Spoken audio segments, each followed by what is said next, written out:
So I get messages all the time, Seth, I'm between two bike sizes. I'm trying to choose between a medium and a large. Do I go bigger or do I go smaller? I'm in the same situation right now. I'm trying to decide between this Canyon Neuron sized XL and this Prevelo Zulu 1 with 14-inch wheels. So let's have a look at both of these bikes, starting with the sort of less weird one, the Canyon.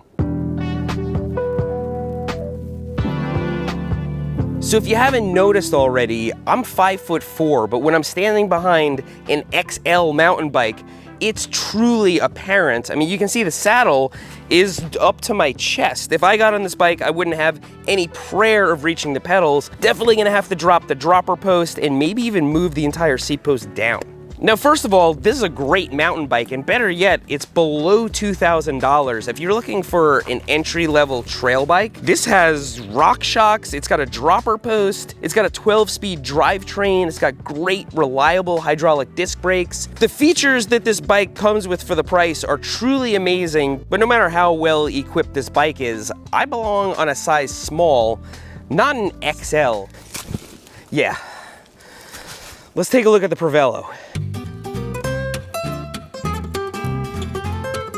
And here we have the Prevelo Zulu, which is designed for newborns. Yes, this is a toddler-sized mountain bike complete with hydraulic disc brakes. If you are a 2.5 or 3-year-old that can ride a two-wheeler, I highly suggest you drop some hints to your parents about this, maybe make some crayon drawings or knock some of your baby teeth out early.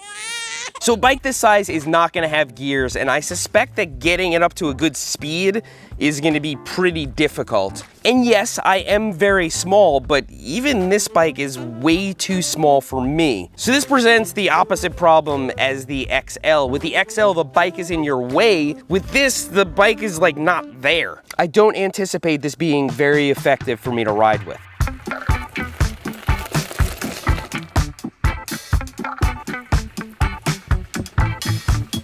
Do I really need to explain the problem here? So first of all, these are great tires and wheels for a 3-year-old, but for me, they're a little bit lacking. A 29er just rolls over bumps like nothing.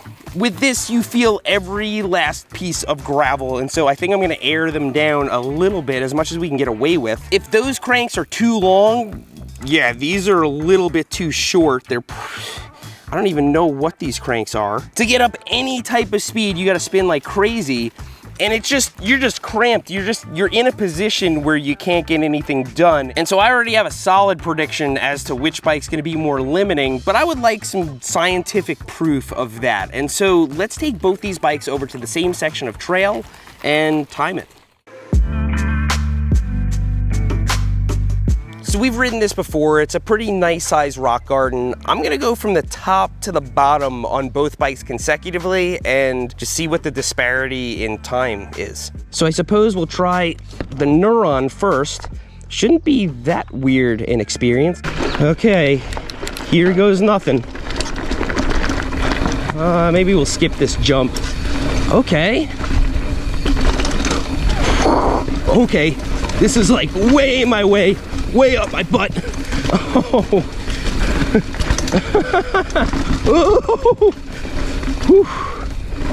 Okay. That was actually scarier than I thought it was gonna be. So earlier I found that I was able to sit on this bike and pedal it, and based on that, I thought I'm not gonna have that much trouble mountain biking with it. It was a lot scarier than I thought it was gonna be. If I were to do that again, I would do it slower. I've ridden the section before, I'm used to doing it fast. I was holding on for dear life on this bike. I did not feel safe. It was very scary. With that said, the suspension was pretty smooth and the brakes worked well. It's still a good bike, but the fact that it's so big, it was just getting in my way. With the saddle slammed all the way, there is barely any space between me and the bike, and so when I came up to a drop or a technical section, I just kind of had to hold on to the bike and roll over it. I was very afraid to hit anything even remotely resembling a jump because I would just go over the handlebars. There's nothing I can do to stabilize it. But I suspect that was pretty easy compared to what I'm about to do. All right. We kind of know how this is gonna go. Okay. Getting up too much speed on this thing might be a fatal mistake. Oh, Crap. Oh my God.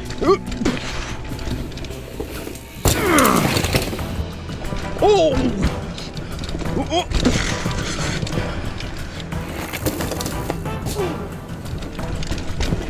Okay.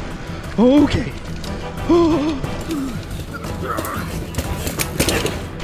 Oh my God. All right. Let's see how she climbs. Okay. She doesn't climb. This bike is built like a brick doghouse. Now, of course, this doesn't have any suspension and it's really small and stiff. I actually felt my whole world rattling to the point where I couldn't really see. Like my autofocus wasn't working. Things that I was just rolling over on the Neuron, because it's got 29-inch wheels, those things became like a Red Bull Rampage drop for this thing. And for some reason, I wasn't anticipating that. When I went down and I came up to my first drop, I was legitimately scared. It handled it, and I honestly don't even feel like I had any close calls on this bike, despite being very uncomfortable and very scared. I think I did pretty well. Now, needless to say, the Canyon was faster, but I felt like I was going way faster on this one, and that counts for something. You know, mountain biking is about fun. That was definitely type 2 fun. And so while we're not having fun, let's go back to Berm Peak and ramp it up a little bit. Yes, the roll-in, the pucker plank. A lot of people don't even want to do this on a bike that fits them, and they ask me, why did you make it so steep? It takes up less space. But now I am not the one laughing. I'm gonna do it first on the Neuron, and like the trick to doing a really steep rock roll or roll-in is you get way behind the seat. You get as low as you can so that you're just pushing out and your weight doesn't go over the handlebars. That's gonna be very difficult for me to do on this bike. I might even back out, but I'll know when I roll up to it.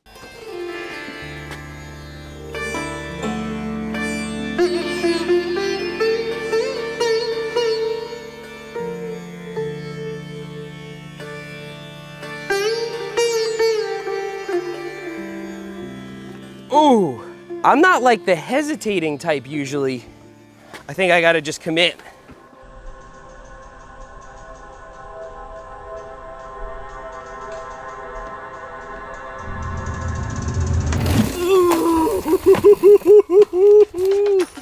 Oh my God.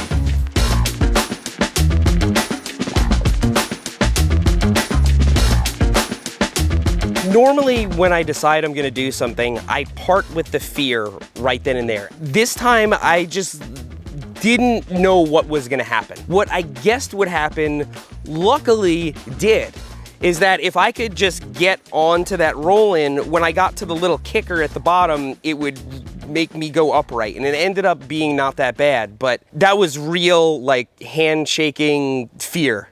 I probably shouldn't do it on the Prevelo either.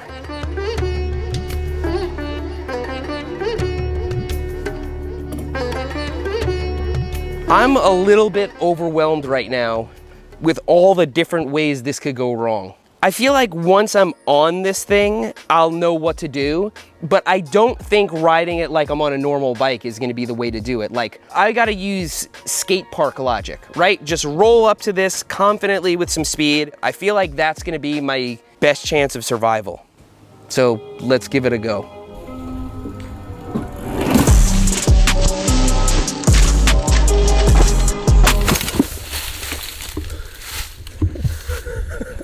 I made it. That went about as good as it could go.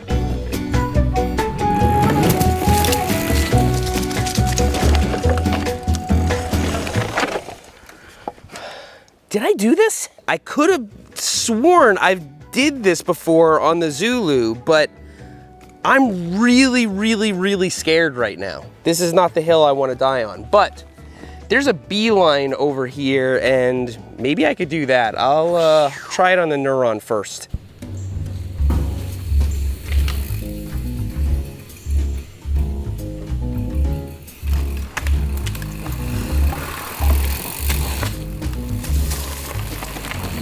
So that move over there is sort of a get over and behind the bike, kind of move, and I don't have any space here. It worked out. I think just the bike is so long and stable that, yeah, it worked out much better than I thought. It also has a really good ride. Like when you kind of dive in there, the suspension does its work. Everything remains good. I wonder if it's gonna work on the Prevelo.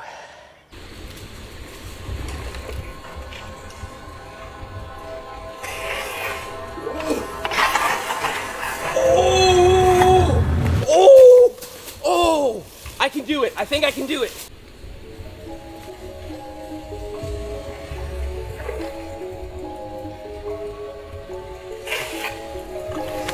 Oh yeah! Yeah! Yes! Yes, that's what I'm talking about!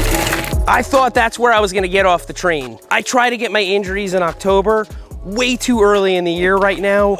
I thought I was gonna go up to it and talk about why I can't do it, but it worked. There's really good brakes in this bike. They have really good modulation. I don't know, I wish I had like a technical explanation of how that worked, but it worked. And I think I'm getting off the train here because I haven't really gotten hurt yet. So I don't know why you clicked this video. Maybe you thought we were gonna talk about what to do when you're in between bike sizes. I apologize if that's what you thought it was gonna be. Today, this was just for laughs.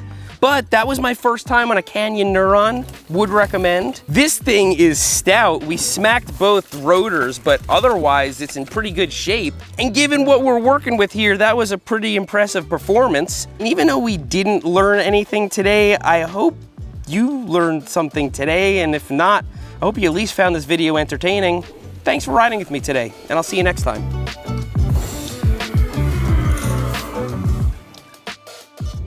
So I know so many of you are hardtail fanatics, and so we made this shirt just for you. It's a hardtail word cloud, tag cloud, just tells you everything that's great about hardtails. The entire hardtail is made up of these adjectives that, to me, describe everything that is great about them. You can get this shirt in 2 different colors on cognitivemtb.com, along with all my other merchandise. It's all very comfortable, very well thought out, and sold by my friends right down the street at Cognitive. So check the description below for a link if you're interested in the hardtail shirt.